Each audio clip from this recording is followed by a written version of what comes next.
Shalom teman-teman, selamat sore. Tepuk tangan dulu, mana suaranya? Sungguh berbahagia kita dapat bertemu kembali di peribadahan online pada saat ini. Pada saat ini pula kita juga mengadakan ibadah remaja gabungan antara GKJ Ambarukmo dan GKJ Mergangsan. Untuk mempersingkat waktu, marilah kita mengawali ibadah kita dengan bersama-sama mengucapkan pertolongan kita dari Tuhan yang menjadikan langit dan bumi, yang tetap setia memelihara seluruh ciptaannya. Mari kita awali peribadatan kita pada sore hari ini dengan bersama-sama bangkit berdiri, kita masuk ke hadirat Tuhan dengan menyanyikan lagu Datang ke Hadirat Tuhan.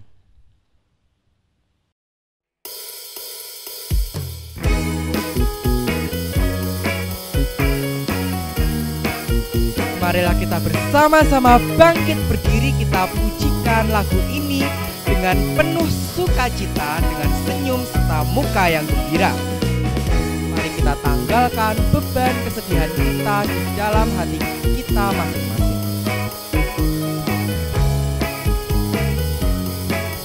Mari kita masuk, datang ke hadirat Tuhan. Datang ke hadirat Tuhan dengan hati yang penuh sukacita.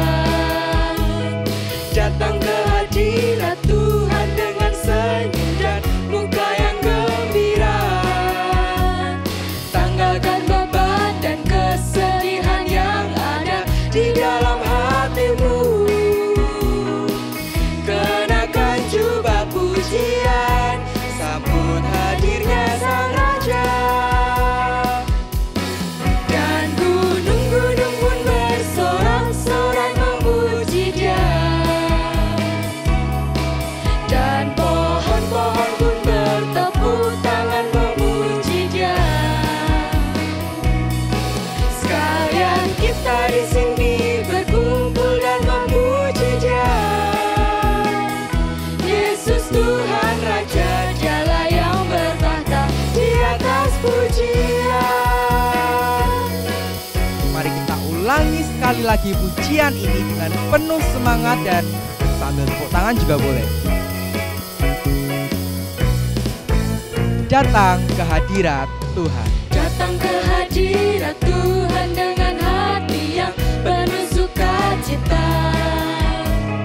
Datang ke hadirat Tuhan dengan senyum dan muka yang gembira. Tanggalkan beban dan kesedihan yang ada di dalam masing-masing. Marilah kita kenakan jubah pujian dan kita sambut Raja di atas segala raja, Tuhan Yesus. Dan gunung-gunung pun bersorak-sorai memuji Dia. Dan pohon-pohon pun bertepuk tangan memuji Dia. Sekalian kita di sini berkumpul dan memuji Dia. Yesus Tuhan Raja, Dialah yang bertahta di atas pujian. Dan gunung-gunung pun bersorak-sorai memuji Dia. Dan pohon-pohon pun bertepuk tangan memuji Dia. Sekalian kita di sini berkumpul dan memuji Dia. Yesus Tuhan Raja, Dialah yang bertahta di atas pujian. Yesus Tuhan Raja, Dialah yang bertahta di atas pujian. Yesus Tuhan Raja, Dialah yang bertahta di atas pujian.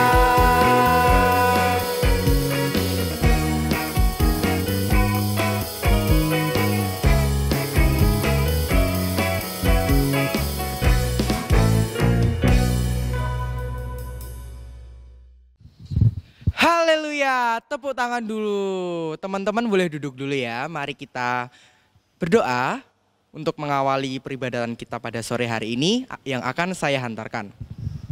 Mari kita berdoa. Selamat sore Tuhan, terima kasih Tuhan telah mengumpulkan kita pada kesempatan hari ini. Sekarang kita ingin memulai ibadah kita. Berkatilah hati dan telinga kami agar bisa mencerna dan melaksanakan firman Tuhan sesuai kehendak Tuhan. Terima kasih Tuhan. Haleluya. Amin.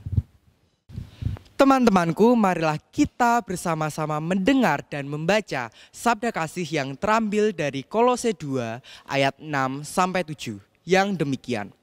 Kamu telah menerima Kristus Yesus Tuhan kita, karena itu hendaklah hidupmu tetap di dalam Dia. Hendaklah kamu berakar di dalam Dia dan dibangun di atas Dia. Hendaklah kamu bertambah teguh dalam iman yang telah diajarkan kepada kamu. Dan hendaklah hatimu melimpah dengan syukur. Demikianlah sabda Tuhan. Teman-teman, pernahkah kita bertanya kepada diri kita masing-masing, pernahkah kita menerima Tuhan Yesus dalam kehidupan kita? Jika kita menerima Tuhan Yesus dalam kehidupan kita, maka setiap rancangan dan segala yang kita rencanakan akan diberkati dan dituntun olehnya. Untuk menghayati penyertaan Tuhan, marilah kita menyambut firman Tuhan dengan bersama-sama menyanyikan lagu Jadikan Aku Indah.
Pujian ini sekali lagi kita berikan segalanya yang ada di dalam hidup kita, karena tujuan hidup kita hanyalah menyenangkan hati Tuhan. Mari kita datang ke rumah Bapa. Ku datang ya Bapa dalam kerinduan, memandang keindahan-Mu.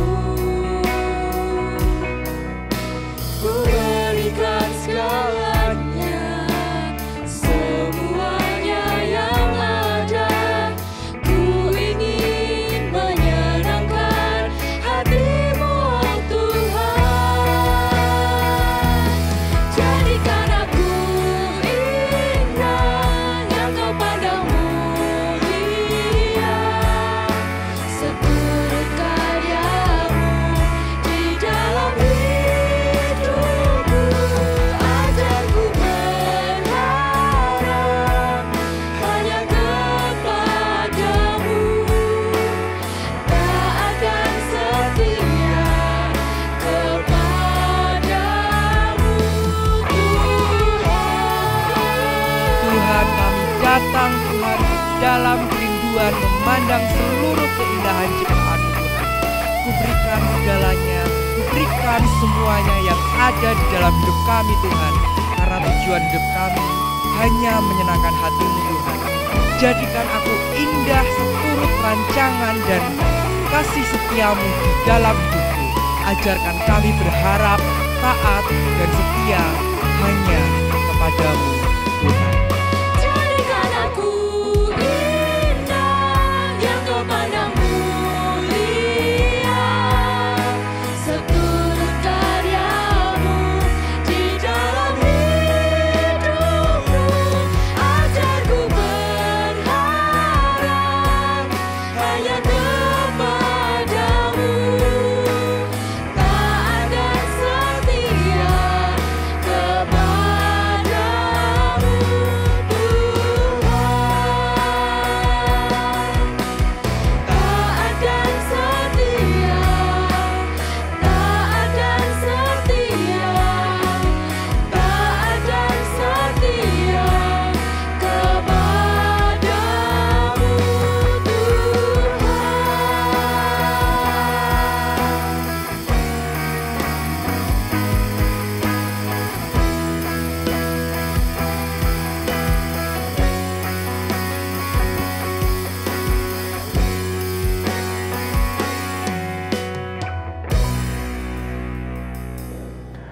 Saudara-saudara yang terkasih di dalam Tuhan kita Yesus Kristus, terlebih khusus yang pada saat ini mengikuti ibadah gabungan remaja GKJ Mergangsan dan GKJ Ambarukmo, mari kita bersama-sama menyiapkan hati kita.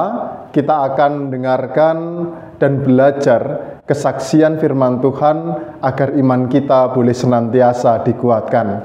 Tetapi sebelumnya, marilah kita berdoa. Allah Bapa Surgawi, kami sungguh mengucap syukur bila mana pada saat ini kami boleh membangun ibadah gabungan remaja antara GKJ Ambarukmo dan GKJ Mergangsan. Tuhan kiranya memberkati, biarlah melalui ibadah bersama ini, iman kami senantiasa bertumbuh di dalam Kristus Yesus. Dan pada kesempatan kali ini, kami bersama-sama hendak mendengarkan firman Tuhan. Tuhan kiranya memberkati dan memampukan kami untuk dapat menerima firman itu, serta menjadikan firman itu sebagai dasar untuk kami melangkah terlebih khusus dalam kehidupan kami selaku hamba-Mu remaja. Berfirmanlah ya Allah, kami siap mendengarkan, hanya di dalam nama Tuhan kami Yesus Kristus kami berdoa. Amin. Saudara-saudara yang terkasih di dalam Tuhan kita Yesus Kristus, firman Tuhan yang akan kita terima pada kesempatan kali ini diambil dari kitab 1 Samuel pasalnya yang ketiga ayat 1 sampai 19. Judul dalam bacaan kita pada kesempatan kali ini adalah Samuel terpanggil. Saya akan membacakan bagi kita yang mengikuti ibadah secara online. Demikian firman-Nya. Samuel terpanggil. Samuel yang muda itu menjadi pelayan Tuhan di bawah pengawasan Eli. Pada masa itu firman Tuhan jarang, penglihatan-penglihatan pun tidak sering. Pada suatu hari Eli yang matanya mulai kabur dan tidak dapat melihat dengan baik sedang berbaring di tempat tidurnya. Lampu rumah Allah belum ia padam. Samuel telah tidur di malam bait suci Tuhan, tempat tabut Allah. Lalu Tuhan memanggil, Samuel, Samuel, dan ia menjawab, "Ya Bapa." Lalu berlarilah ia kepada Eli, serta katanya, "Ya Bapa, bukankah Bapa memanggil aku?" Tetapi Eli berkata, "Aku tidak memanggil, tidurlah kembali." Lalu pergilah ia tidur dan Tuhan memanggil Samuel sekali lagi. Samuel pun bangunlah, lalu pergi mendapatkan Eli serta berkata, "Ya Bapa, bukankah Bapa memanggil aku?" Tetapi Eli berkata, "Aku tidak memanggil, anakku, tidurlah kembali." Samuel belum mengenal Tuhan, firman Tuhan belum pernah dinyatakan kepadanya, dan Tuhan memanggil Samuel sekali lagi untuk ketiga kalinya. Ia pun bangunlah, lalu pergi mendapatkan Eli serta katanya, "Ya Bapa, bukankah Bapa memanggil aku?"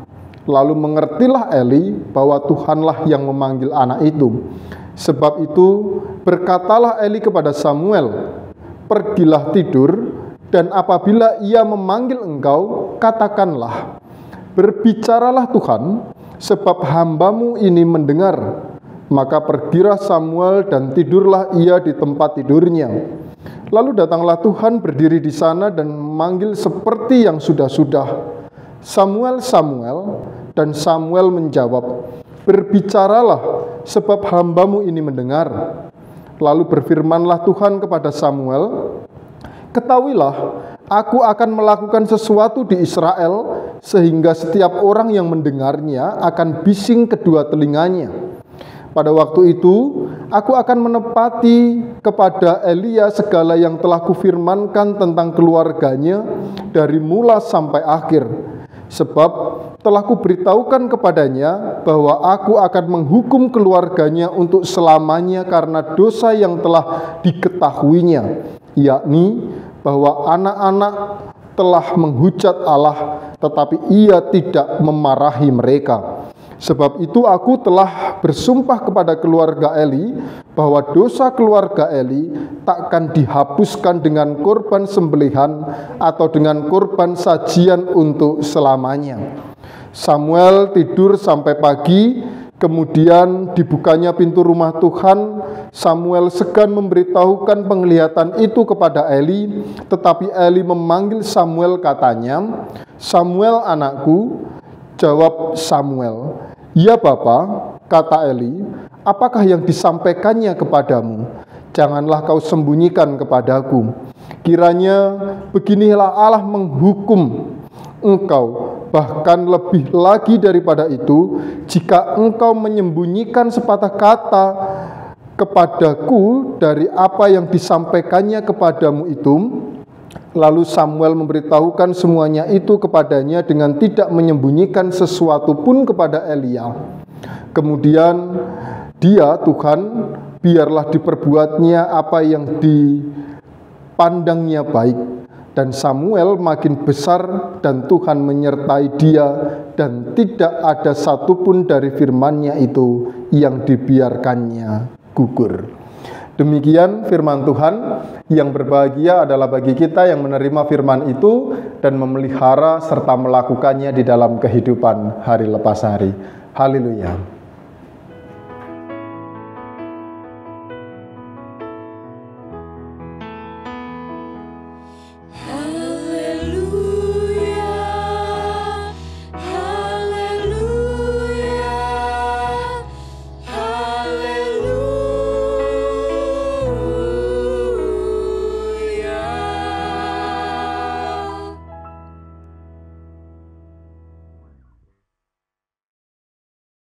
Shalom, saudara-saudara yang terkasih di dalam Tuhan kita Yesus Kristus.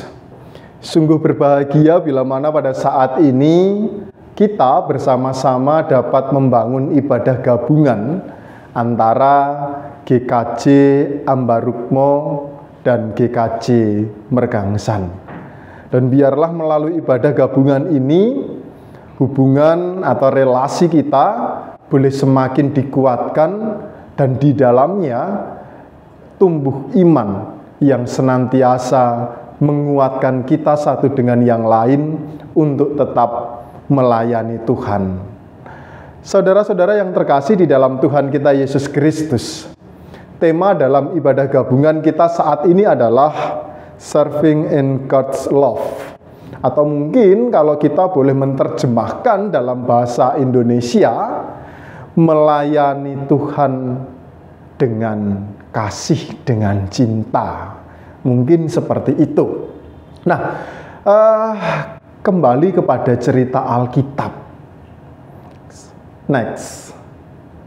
Ketika kita melihat dalam pribadi Samuel, pribadi yang menurut saya menarik, karena Samuel pada saat itu dipanggil Tuhan dalam usia yang masih muda, di mana kemudian Samuel di bawah bimbingan Imam Eli. Kondisi pada saat itu adalah Imam Eli sudah tua, penglihatannya sudah mulai kabur, kemudian Samuel boleh dikatakan masih polos. Dia masih belum tahu tentang arti pelayanan itu seperti apa, panggilan Tuhan itu seperti apa, apalagi mendengarkan suara Tuhan atau dia mendapat penglihatan berjumpa dengan Tuhan.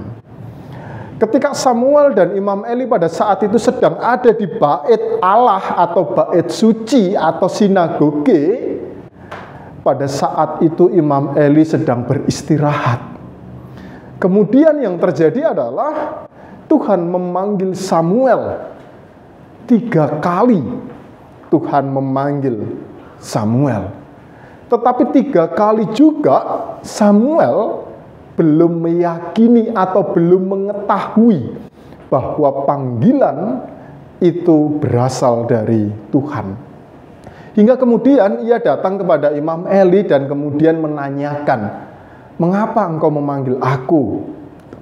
Tetapi kemudian Imam Eli akhirnya menyadari bahwa apa yang didengar oleh Samuel itu merupakan panggilan dari Tuhan.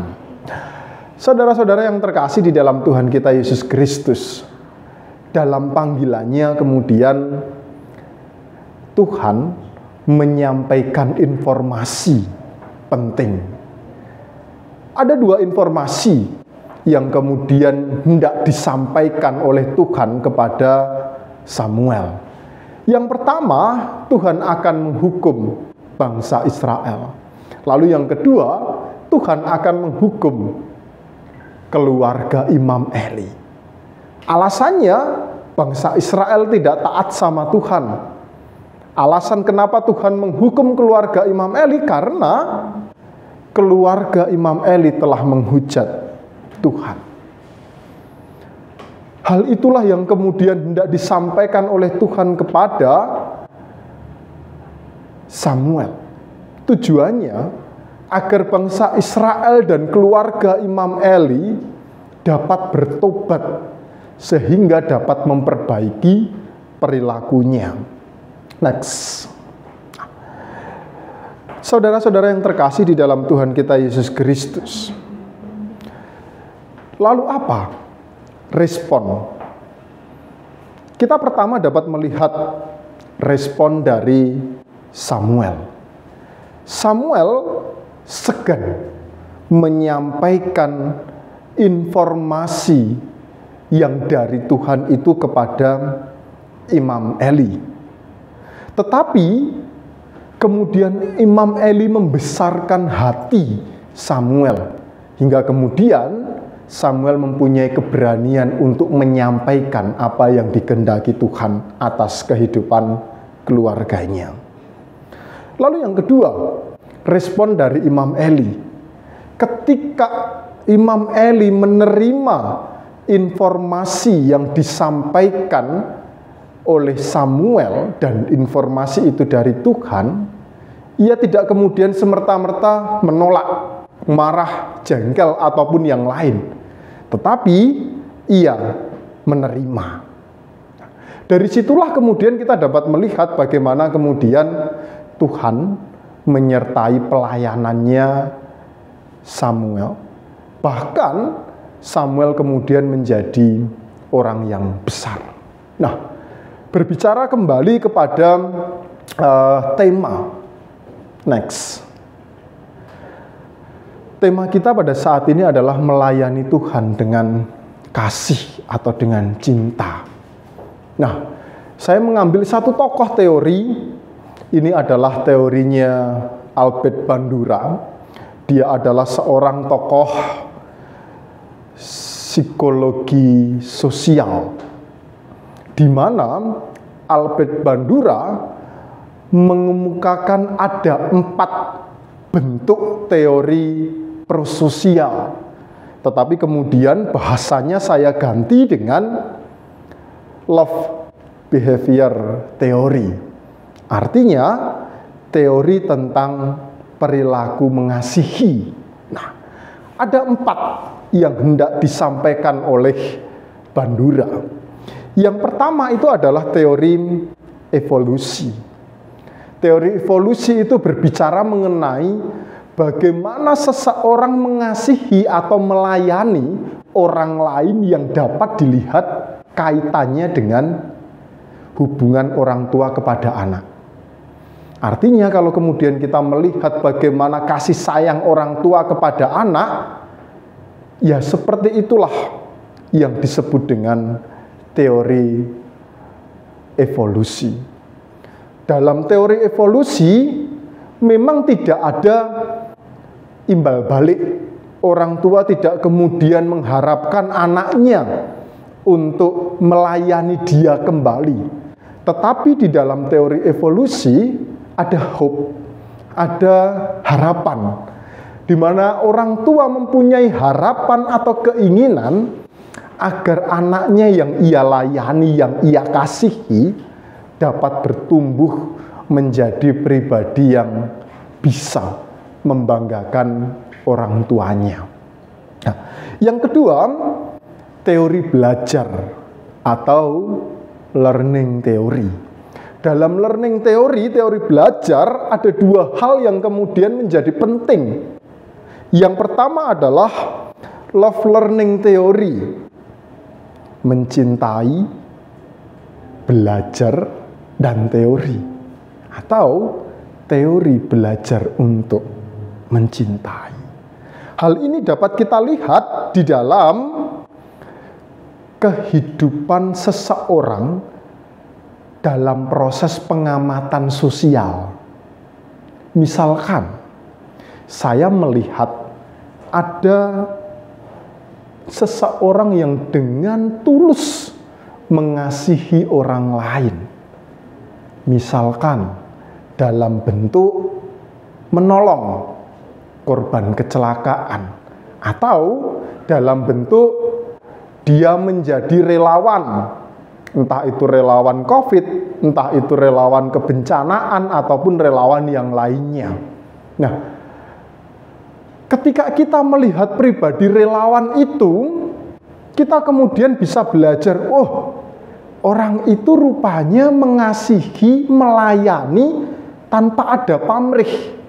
Makanya kemudian disebut altruis atau tanpa syarat. Seseorang yang melayani, yang membantu, tidak kemudian meminta imbalan apapun, tidak ada pamrihnya. Nah, ketika kemudian saya belajar melihat dari orang lain, maka kemudian di situ menggerakkan hati saya untuk ikut melakukan love learning theory. Belajar mencintai dari melihat orang-orang yang ada di sekitarnya. Nah, itu menjadi suatu hal yang penting. Misalkan, kalau dalam bentuk orang tua mengasihi anaknya, didikannya dengan lemah lembut. Artinya anak itu kemudian merasakan dan kemudian ia juga akan berperilaku seperti itu. Ia melihat orang tuanya melakukan pelayanan yang lemah lembut, mencintai dengan ketulusan hati. Maka apa yang ia lakukan anaknya tersebut juga tentunya akan sama. Lalu yang kedua terkait dengan teori belajar, learning theory. Yang kedua itu adalah love change theory. Kalau love change theory ini berbicara mengenai pertukaran untung rugi. Misalkan kita melayani seseorang itu dengan harapan biarlah besok saya juga dilayani. Atau sama seperti halnya kalau dalam hukum kekristenan kita dapat melihat biasanya kita mendengar tentang teori tabur tuai. Ketika kita menabur maka kita akan menuai. Dan biasanya juga itu dikaitkan dengan persembahan yang menurut saya tidak etis juga. Kalau saya memberikan persembahan sedikit, maka saya akan menuai sedikit. Ketika saya memberikan persembahan banyak, maka saya akan menuai banyak.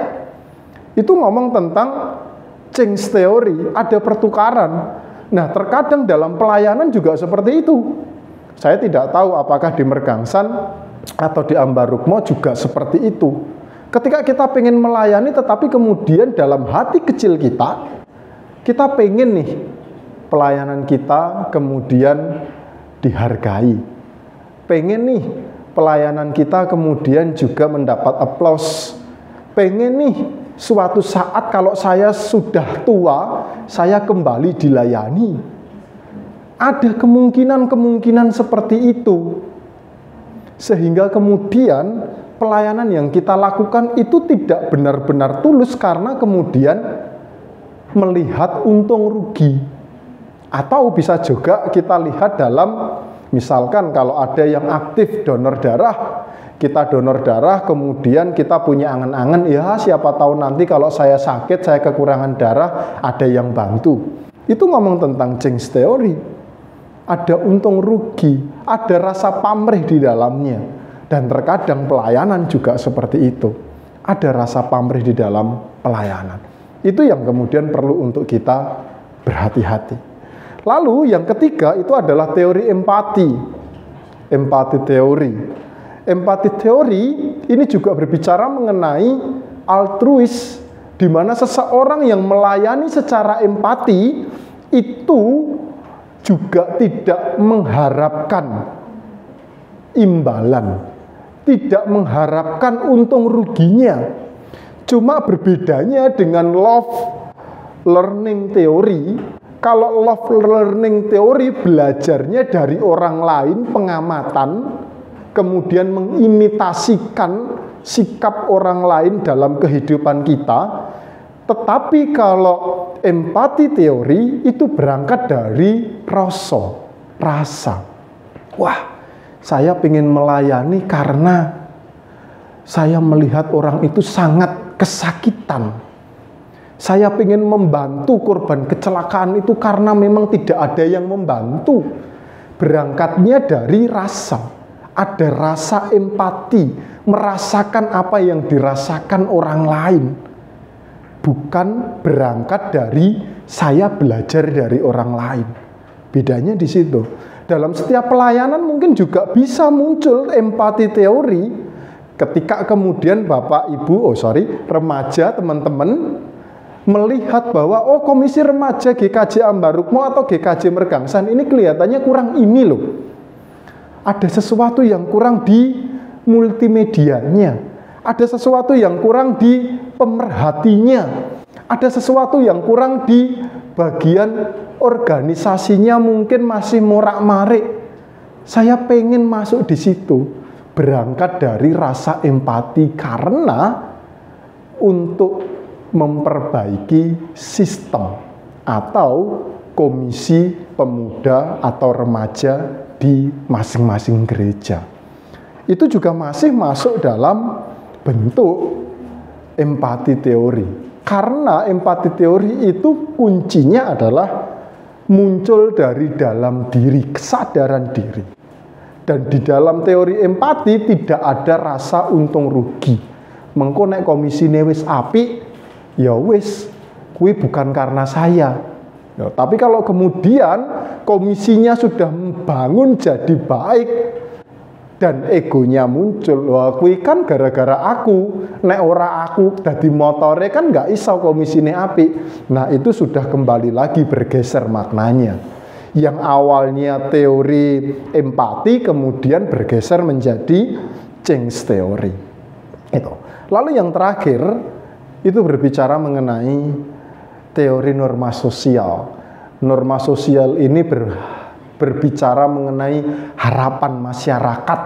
Nah, kalau berbicara mengenai harapan masyarakat tentunya harapan positif, tidak akan mungkin harapan yang negatif. Suatu kampung katakanlah pasti punya harapan agar kampung tersebut bisa menjadi kampung yang baik, punya prestasi, yang punya nilai etis, yang punya nilai tata krama yang baik. Tentunya seperti itu. Tidak akan ada kampung yang punya harapan ya wis ora apa-apa lah kampunge meh dadi maling. Ya wis ora apa-apa lah kampunge meh dadi tempat maksiat.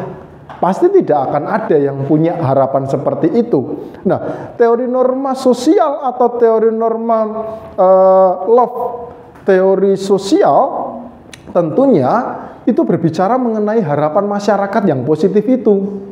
Biasanya juga seseorang melayani, menolong, mengasihi itu karena dia merasa takut. Daripada kemudian nanti dia mendapatkan sanksi sosial, ya udahlah saya bantu. Misalkan dalam contoh bentuk ada tetangga kita yang sakit. Kemudian sebenarnya kita tidak enak karena mungkin punya konflik sama orang yang sakit tersebut, gitu kan? Ketika kemudian kita tidak menjenguk, kita merasa canggung nih sama masyarakat, sama kampung. Wah, nanti kalau saya tidak menjenguk dia, jangan-jangan nanti malah saya diasingkan di kampung tersebut. Makanya kemudian ia membuang egonya, ya wis nggak masalah lah, saya tetap menjenguk dia meskipun dia pernah terjadi konflik sama saya. Nah, itu berbicara mengenai teori norma sosial. Nah, seringkali teori norma sosial atau teori norma sosial itu lebih mengesampingkan ego, meskipun terkadang niatnya tidak untuk melayani. Dalam kehidupan gereja pun juga seperti itu terkadang. Ketika kita ngomong tentang teori norma sosial, wah konco-koncoku do aktif ning nggone komisi remaja. Aku nek ora melok ya ora kepenak, mengko aku ndak ora oleh konco. Ya wis lah aku tak melu wae. Sakjane aku ya ora srek sih ning nggone komisi remaja. Misalkan ada yang seperti itu. Itu ngomong tentang teori norma sosial. Daripada kemudian nanti saya diasingkan, dikucilkan, dihukum sosial, maka kemudian saya mau melayani, saya mau mengasihi. Nah, kembali lagi kepada tema. Next. Serving in God love. Ada dua pertanyaan penting yang kemudian perlu untuk kita refleksikan bersama. Yang pertama, what is the form of serving God? Kira-kira apa sih bentuknya kita melayani Tuhan? Tadi saya mengatakan banyak sekali bentuk-bentuk yang saya sampaikan. Ada yang menolong, ada yang memberi, ada yang membantu, ada yang mengasihi, dan sebagainya. Itu adalah bentuk-bentuk kita melayani Tuhan. Tapi kemudian pertanyaan keduanya adalah, what is the motivation of serving God? Apa sih motivasi kita melayani Tuhan? Ada yang motivasinya hanya teori evolusi.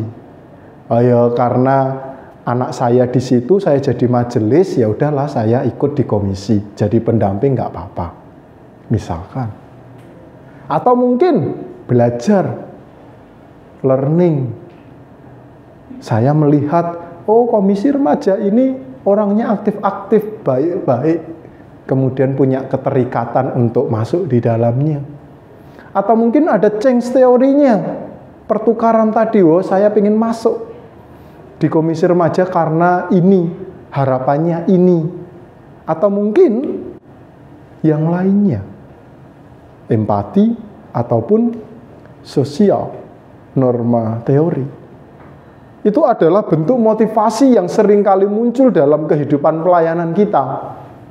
Tetapi di sini kita kembali diingatkan bahwa satu motivasi yang menjadi penting untuk melayani Tuhan, yakni cinta kasih. Cinta kasih itu adalah altruis. Cinta kasih itu adalah tanpa syarat. Cinta kasih itu berangkat dari rasa.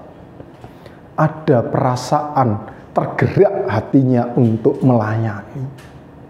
Hal yang sama pun juga dirasakan oleh Samuel. Samuel menjadi orang yang besar karena ada rasa untuk melayani.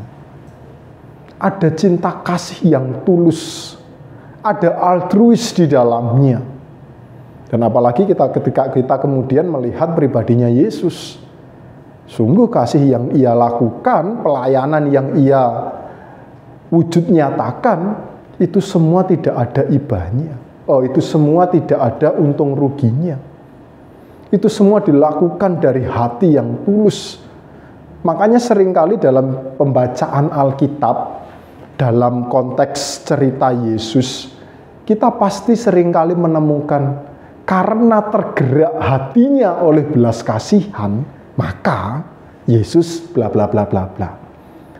Artinya Yesus melakukan pendekatan pelayanan itu dengan teori empati, rasa. Karena di situ tidak ada kepentingan, karena di situ ketulusan. Ini yang kemudian menjadi perlu untuk kita lihat dalam pelayanan kita. Baik komisi remaja Ambarukmo ataupun komisi remaja GKJ Mergangsan. Pertanyaan terakhir adalah, apakah pelayanan kita kepada Tuhan itu benar-benar sungguh menunjukkan kasih, cinta yang murni? Tuhan memberkati kita sekalian. Amin.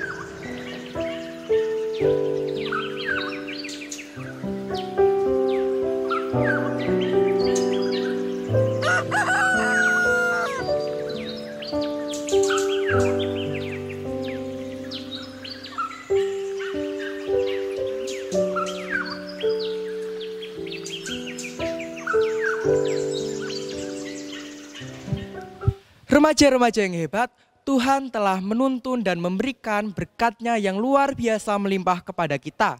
Dan oleh karena itu, hendaknya kita tidak takut dan ragu untuk melangkah ke depan. Mari kita ungkapkan rasa syukur kita dengan persembahan yang didasari oleh Lukas 16 ayatnya yang ke-10, yang berbunyi demikian. Barang siapa setia dalam perkara-perkara kecil, ia setia juga dalam perkara-perkara besar. Dan barang siapa tidak benar dalam perkara-perkara kecil, ia tidak benar juga dalam perkara-perkara besar. Mari kita mempersiapkan persembahan kita dengan bersama-sama menyanyikan lagu Apalah Arti Ibadahmu Kepada Tuhan, PKJ 264.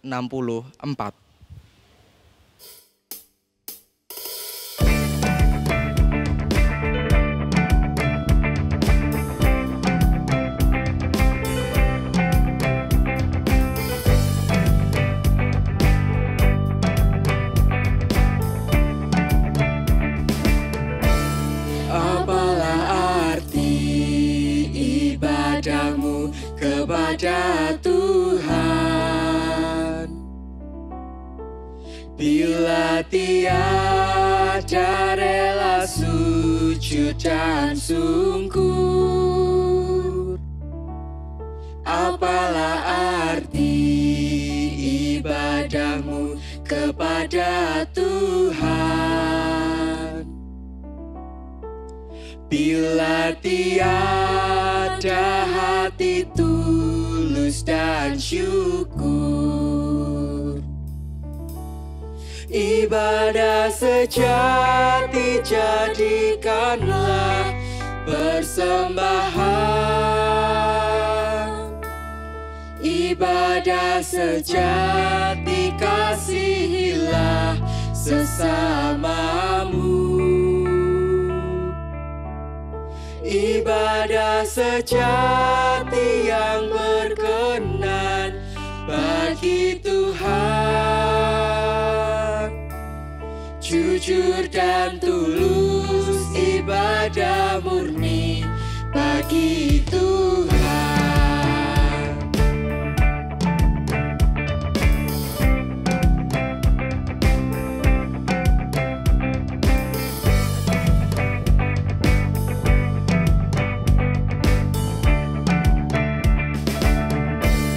Marilah ikut melayani orang berkeluh, agar iman tetap kuat serta teguh. Itulah tugas pelayanan juga panggilan. Persembahan yang berkenan bagi Tuhan. Ibadah sejati jadikanlah persembahan. Ibadah sejati kasihilah sesamamu. Ibadah sejati yang berkenan bagi Tuhan, jujur dan tulus, ibadah murni bagi Tuhan.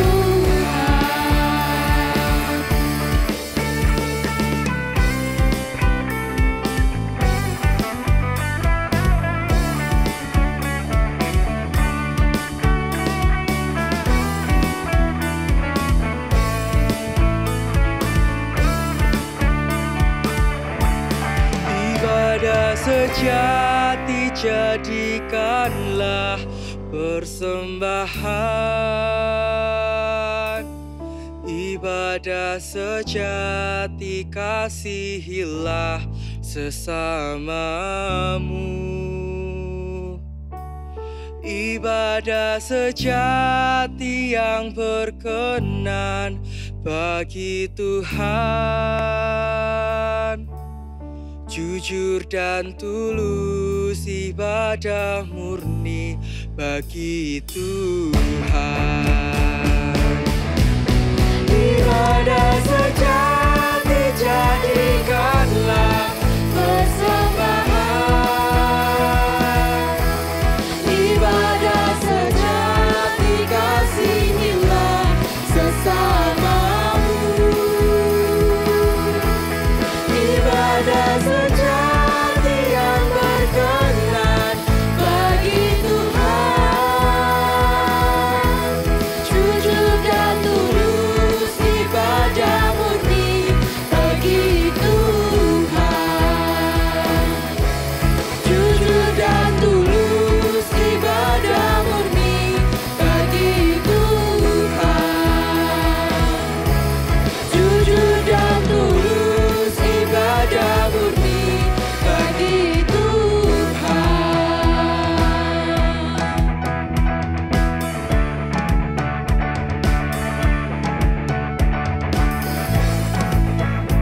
Saudara-saudara yang terkasih di dalam Tuhan, mari kita menyiapkan hati kita untuk berdoa.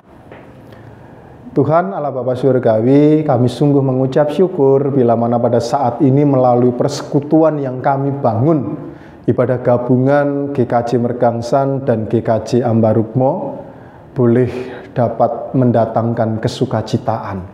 Terlebih khusus kami dapat belajar akan firman-Mu, sehingga setiap pelayanan yang kami lakukan untuk Tuhan, itu benar-benar pelayanan yang muncul dari dalam hati yang tulus, pelayanan yang penuh cinta kasih untuk memuliakan nama Tuhan. Dan biarlah hal itu juga dapat kami nyatakan untuk menjadi pelayan-Mu di komisi remaja, baik GKJ Mergangsan ataupun GKJ Ambarukmo. Tuhan kiranya memberkati setiap pelayanan komisi remaja, agar kiranya Tuhan pakai di tengah-tengah masa pandemi ini, kami menjadi alat-Mu, sehingga iman kami boleh senantiasa bertumbuh, sehingga ketika kami melayani, kedekatan, ikatan emosional kami dengan yang lain semakin kuat, sehingga hal itu dapat memicu kami untuk lebih bersemangat di dalam melayani Engkau.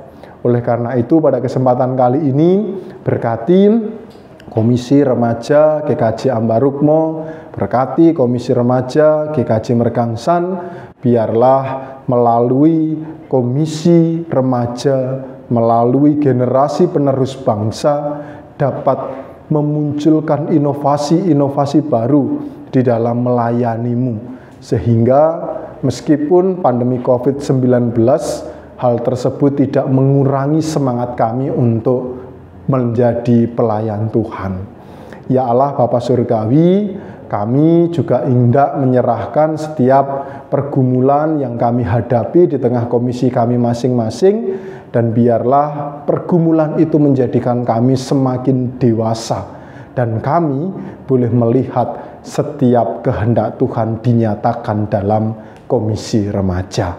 Berkati GKJ Ambarukmo, berkati GKJ Mergangsan, biarlah melalui gereja-Mu nama Tuhan senantiasa dipermuliakan. Saat ini kami juga berdoa untuk bangsa Indonesia. Tuhan kiranya memberkati bangsa ini, dan biarlah di masa pandemi ini bangsa Indonesia semakin tetap dapat melihat kuasa Tuhan, yakni menjadi bangsa yang terus bertumbuh di era digitalisasi, menjadi bangsa yang senantiasa mensejahterakan dan menumbuhkan kerukunan dan persatuan di tengah masyarakat Indonesia. Oleh karena itu, kami mau menyerahkan bangsa Indonesia dalam tangan kasih-Mu, biarlah kehendak-Mu dinyatakan. Terpujilah Tuhan kini selamanya. Doa syukur syafaat ini hanya kami naikkan di dalam nama Tuhan kami, Yesus Kristus. Amin. Saudara-saudaraku yang terkasih, marilah kita bersama-sama bangkit berdiri dan memperbaharui iman kehidupan kita dengan mengikrarkan pengakuan iman rasuli yang demikian. Aku percaya kepada Allah, Bapa yang Maha Kuasa, Khalik langit dan bumi, dan kepada Yesus Kristus anaknya yang tunggal Tuhan kita, yang dikandung daripada Roh Kudus, lahir dari anak darah Maria, yang menderita di bawah pemerintahan Pontius Pilatus, disalibkan, mati dan dikuburkan, turun ke dalam kerajaan maut. Pada hari yang ketiga, bangkit pula dari antara orang mati, naik ke surga, duduk di sebelah kanan Allah, Bapa yang Maha Kuasa, dan akan datang dari sana untuk menghakimi orang yang hidup dan yang mati. Aku percaya kepada Roh Kudus, gereja yang kudus dan am, persekutuan orang kudus, pengampunan dosa, kebangkitan daging, dan hidup yang kekal. Amin. Saudara-saudara yang terkasih, marilah kita mengarahkan iman dan kepercayaan kita di dalam pribadi Tuhan kita Yesus Kristus, dan marilah kita menerima berkat-Nya. Kasih karunia dan damai sejahtera dari Allah Bapa, dari Tuhan Yesus Kristus, dan penyertaan Roh Kudus kiranya menyertai Komisi Remaja GKJ Ambarukmo dan GKJ Mergangsan, mulai dari saat ini sampai selama-lamanya untuk mendatangkan pelayanan cinta kasih.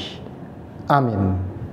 Teman-temanku yang terkasih, ibadah kita pada kesempatan ini sudah selesai. Tepuk tangan dulu.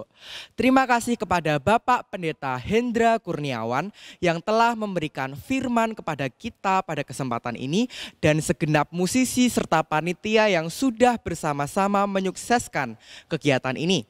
Marilah kita menutup ibadah kita dengan menyanyikan lagu Kita Dipilih.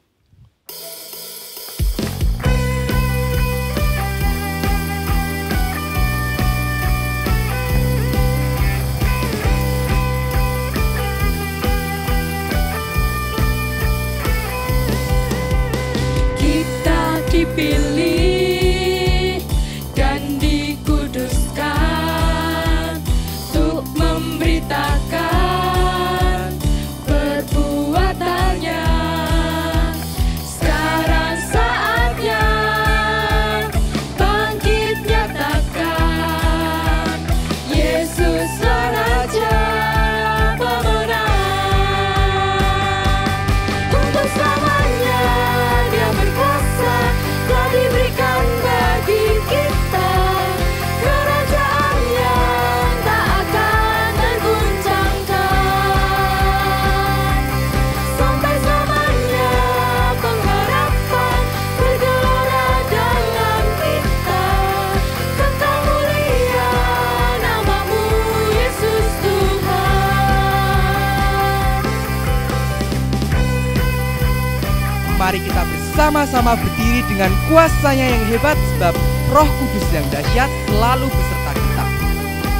Sekarang saatnya kita nyatakan bahwa Yesuslah Raja pemenang. Kita berdiri dengan kuasa, sebab Roh yang dahsyat beserta kita.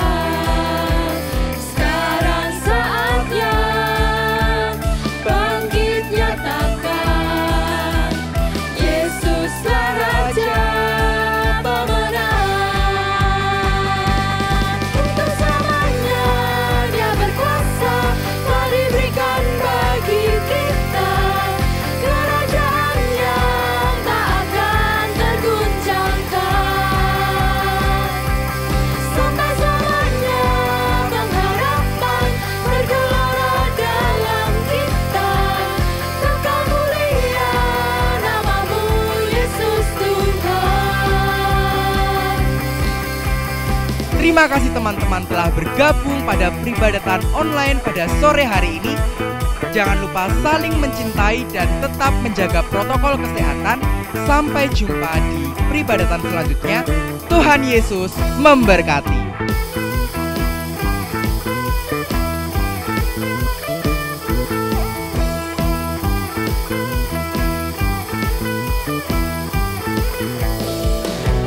Sekarang saatnya bangkit nyatakan, Yesuslah Raja pemenang. Untuk selamanya Dia berkuasa, telah diberikan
datang